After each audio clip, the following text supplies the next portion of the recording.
Mesdames et messieurs, j'espère que vous allez bien, j'espère que vous vous portez bien. Depuis 3 jours, plus exactement, depuis le début de ce mois de janvier, mais depuis ce week-end, on va dire depuis le samedi dernier, date de l'arrestation des premiers influenceurs proches du régime algérien, qu'on a qualifié de proches du régime algérien, à juste titre. Et je vais m'expliquer là-dessus parce que ils reproduisent intégralement la propagande du régime algérien contre les opposants, contre les partisans de la démocratie, du changement démocratique, contre les détracteurs des plus hauts responsables du système politique qui commande le pays en Algérie. C'est pour ça qu'il y a une proximité idéologique assumée, une proximité médiatique. C'est les mêmes arguments, c'est les mêmes éléments de langage, c'est les mêmes appels à la haine. La seule différence que les influenceurs qui ont été arrêtés par les services de sécurité en France ont rajouté, ont versé dans la barbarie, clairement dans le terrorisme, puisqu'ils appellent à égorger, à violer, à tuer, à s'en prendre physiquement, à éliminer physiquement les opposants algériens. Le pouvoir algérien n'a pas franchi cette ligne. Il a propagé, il a instauré un climat de haine à l'égard des opposants.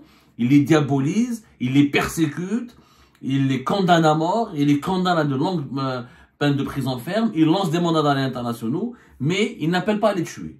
Ça, par contre, ces influenceurs qui se revendiquent de cette propagande favorable au régime algérien, qui soutiennent le régime algérien, qui soutiennent ses plus hauts responsables, qui reproduisent ces arguments, qui utilisent ces mêmes éléments de langage, eux, par contre, sont devenus des terroristes puisqu'ils veulent tuer, s'en prendre et violer. Mais depuis leur arrestation, tout le monde se pose cette question. Est-ce qu'ils ont été télécommandés, oui ou non, par les autorités algériennes? Est-ce qu'ils travaillent directement pour le régime algérien? Est-ce qu'il y a une relation directe et matérielle et assumée entre cette bande d'influenceurs qui appellent au meurtre, à l'agression, aux agressions, qui appellent au viol, etc., avec les autorités algériennes? Nous n'avons pas pu, depuis le départ en tout cas, pour le départ, on n'a eu que la version des médias français, la version des opposants algériens, la version des personnes ou des individus qui dénoncent le régime algérien et la version des autorités françaises, à travers le ministère français de l'Intérieur et le ministre français de l'Intérieur, Bruno Retailleau, qui communiquait lui-même et personnellement sur l'arrestation de ces influenceurs. Je rappelle que pour le moment, 2 influenceurs ont été incarcérés, Zazo Youssef et Ahmed Tintin, au jour d'aujourd'hui, jusqu'à ce jour, le 7 janvier 2025. Ahmed Tintin et Zazo Youssef seront jugés le 1er, Zazo Youssef le 24 février 2025. Ahmed Tintin sera jugé le 5 mars. Un est toujours en garde à vue, Ami Boualem, qui est basé à Montpellier, Doualem sur TikTok. 3 autres sont sous enquête depuis hier le 6 janvier. Il s'agit de Sofia Benlemem, Sofia de Lyon, et Ahmed Bazouka ou l'Aqsa 06, c'est leur surnom, qui sont toujours aussi basés dans la région lyonnaise. En tout, et l'enquête se poursuit.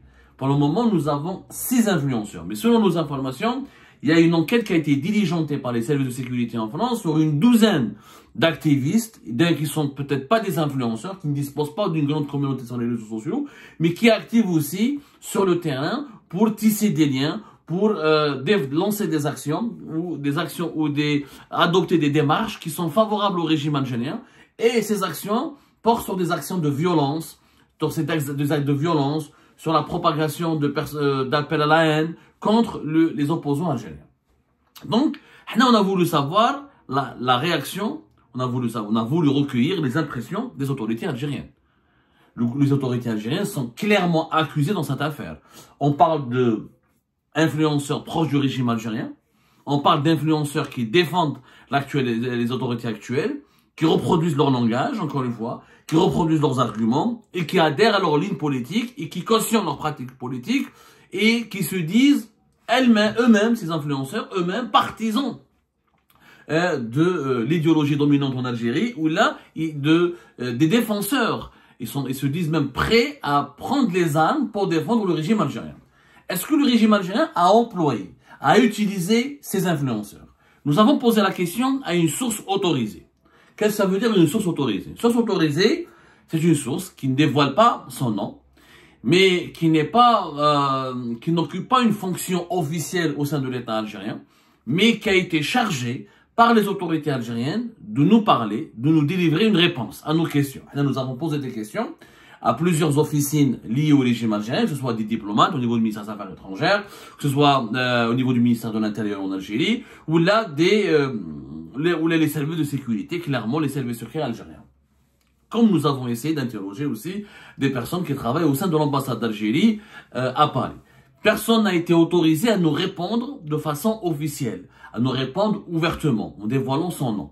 Une seule source nous a été déléguée, une source qui a été déléguée par les autorités algériennes pour nous répondre, pour nous délivrer la réponse à cette question. Est-ce que les influenceurs algériens sont des instruments ou sont les soldats du régime algérien en France? Cette source autorisée, c'est ça la définition d'une source autorisée. C'est une source qui reste anonyme, mais qui a été autorisée par les autorités, par une des autorités officielles, de nous communiquer des informations et de nous communiquer des réponses, de nous communiquer des informations aux médias, tout en restant dans l'anonymat. Mais quand on parle de source autorisée, ça veut dire que cette source, elle est liée au gouvernement algérien, qu'elle a parlé avec des hauts responsables du gouvernement et qu'elle a obtenu une réponse officielle. Et c'est elle qui délivre cette réponse officielle aux médias, aux journalistes, à la place du gouvernement, parce que le gouvernement n'a pas envie d'entrer en contact avec nous, il n'a pas une affection particulière pour nous, il n'a pas envie de nous contacter, de s'exprimer, ou là de nous faire...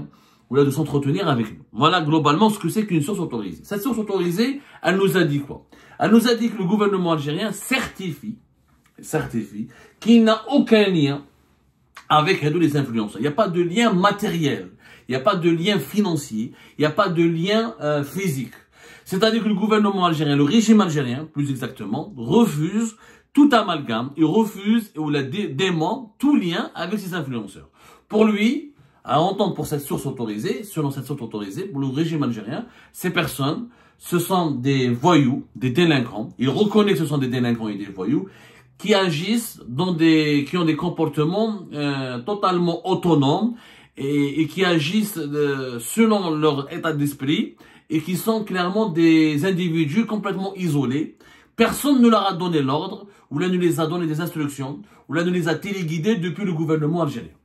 En clair, ce sont des énergumènes qui agissent de façon isolée et qui eux-mêmes essayent de plaire aux autorités algériennes, qui essayent de vendre leurs services aux autorités algériennes, qui essayent de draguer les autorités algériennes, mais personne ne leur a demandé de faire quoi que ce soit depuis l'Algérie. En tout cas, depuis une officine ou là depuis un organisme officiel lié aux autorités algériennes. Notre source autorisée certifie qu'il n'y a aucun organisme sécuritaire, ni les services secrets, ni un conseiller au niveau de la présidence, ni n'importe quel service de sécurité n'aurait entré en contact ou n'aurait dépêché un intermédiaire pour entrer en contact avec ces influenceurs pour leur inculquer une certaine conduite ou pour leur demander d'exécuter ou d'adopter un certain comportement ou pour lancer des appels au meurtre ou de lancer une campagne de terreur contre les opposants algériens. Le régime algérien réfute et dément toute proximité matérielle, c'est-à-dire il dément tout contact matériel et dément avoir employé ces influenceurs. Pour lui, pour le régime algérien, quand je dis pour lui, c'est pour le régime algérien, ces influenceurs, encore une fois, ce sont des énergumènes qui se sont comportés de façon isolée. Voilà, c'est des électrons libres, eux-mêmes ils sont violents, eux-mêmes ils sont déstabilisés, dérangés, et ils essayent, à travers leur comportement folklorique sur les réseaux sociaux, de plaire aux autorités algériennes. Eux-mêmes voudraient être récupérés par ils espéraient, le régime algérien, c'est ça sa lecture, ils pensent, le régime algérien croit savoir que les influenceurs algériens établis en France voulaient chercher à obtenir des privilèges, penser qu'en diabolisant les opposants, qu'en reproduisant la propagande des médias officiels du régime algérien, qu'en insultant les opposants, qu'en menaçant les opposants, qui vont obtenir des avantages ou des privilèges ou qui seront remerciés ou là, qui vont obtenir des récompenses de la part des autorités algériennes. Sauf que les autorités algériennes affirment, jusqu'à preuve du contraire, parce que je n'ai pas la preuve qu'elles sont en train de mentir, en tout cas elles affirment qu'elles n'ont pas de lien direct avec ces influenceurs. Maintenant, j'ai posé la question. Il y a un cas. Bon, Zazo Youssef, Ahmed Tintin, Ami Boualem, les autres influenceurs qui sont ou incarcérés, ou placés en garde à vue, ou mis sous enquête. je n'ai pas de preuves matérielles, moi, à mon niveau, en tant que journaliste d'investigation, je n'ai pas de preuves matérielles qui indiqueraient qu'il y aurait une relation entre eux et l'Algérie, entre eux et les autorités algériennes.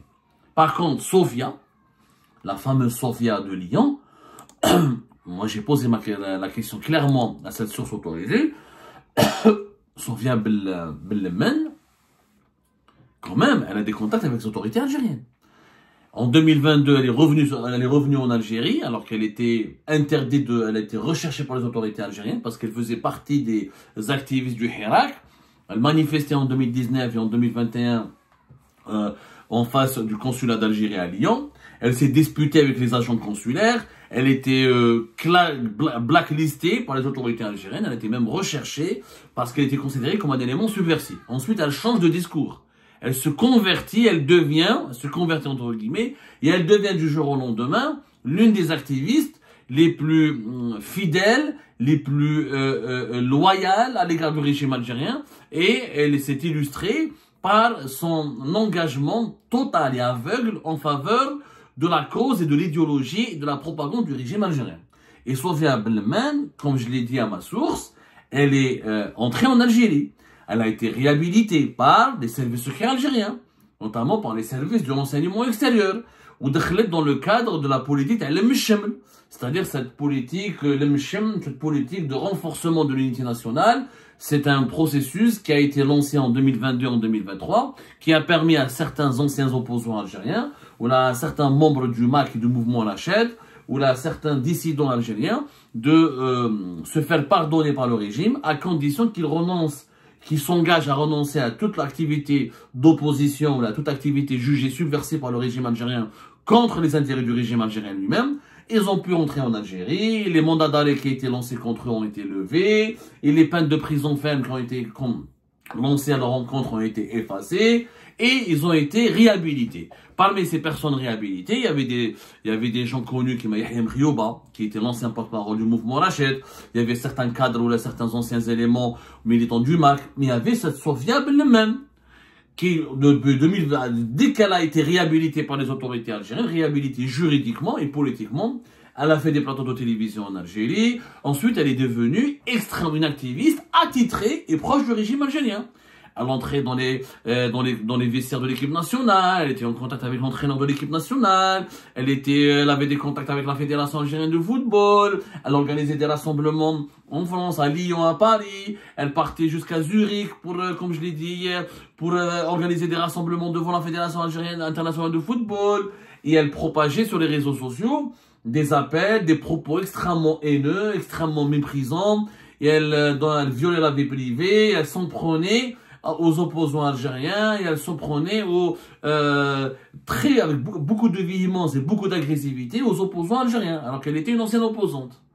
Quand j'ai dit, est-ce que le cas, quand j'ai parlé avec ma source, je lui ai bien expliqué, le cas de Sofia Bellemen suscite des interrogations et des doutes.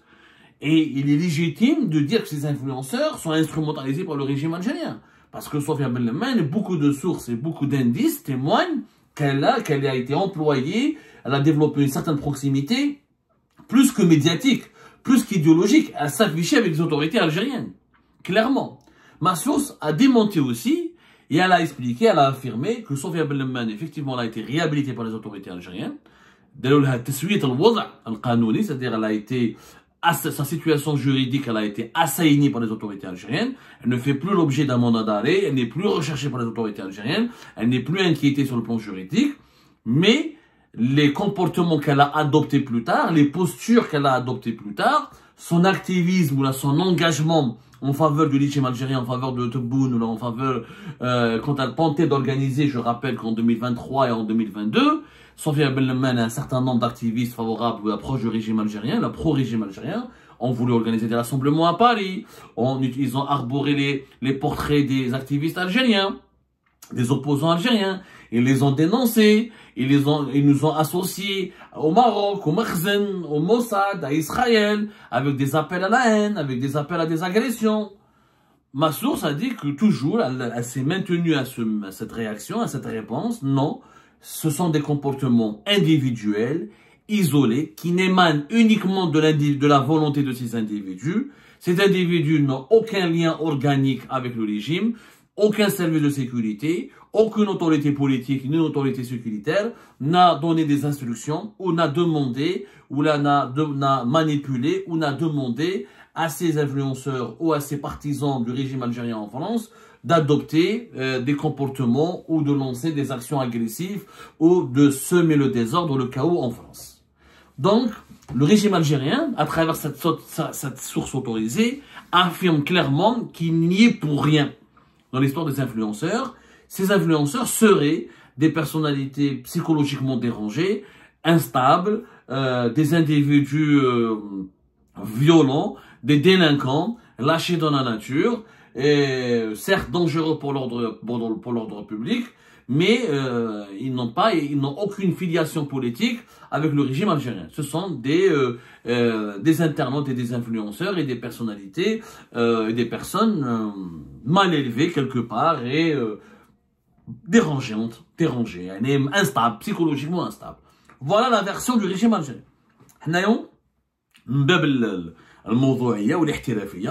Au nom de l'objectivité et du professionnalisme, on est obligé de recueillir la version des autorités algériennes.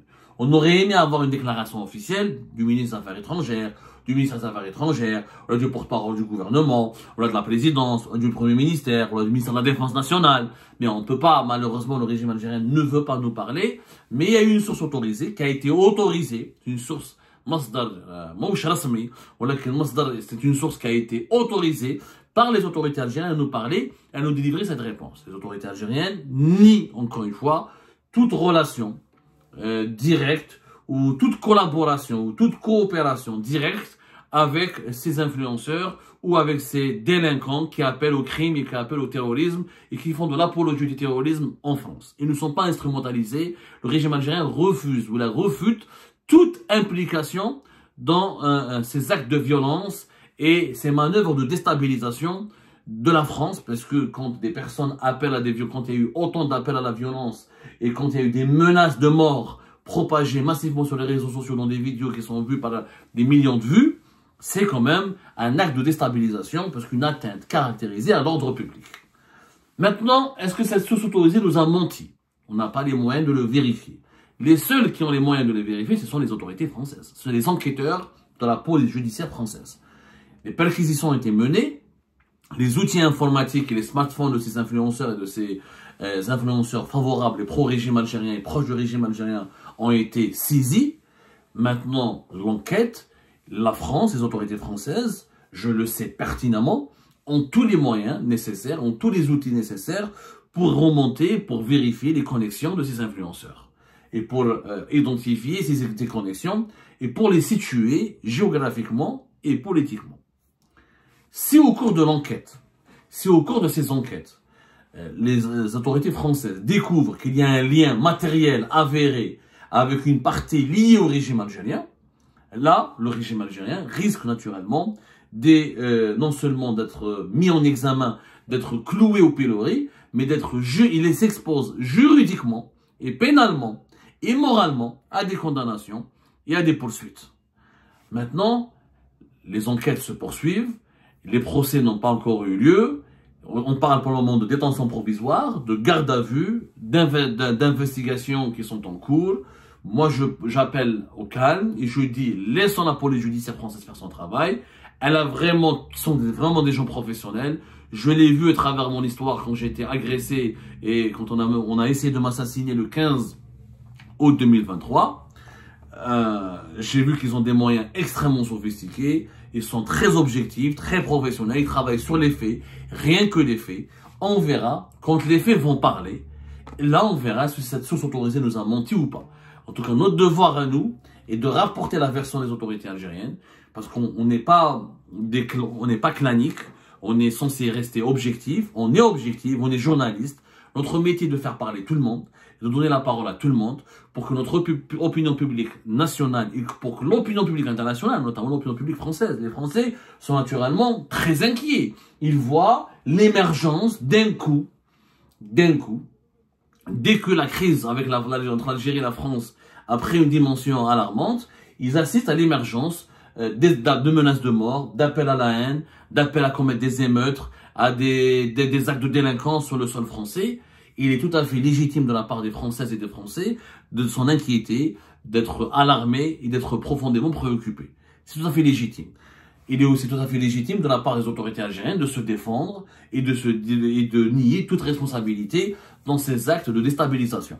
Maintenant, les enquêtes sont en cours et, encore une fois, les outils informatiques et les smartphones et les moyens de communication de ces influenceurs sont entre les mains des services de sécurité et de la justice française. Les enquêtes pourront déterminer avec précision s'il y a un lien matériel ou pas avec des partis liés au régime algérien.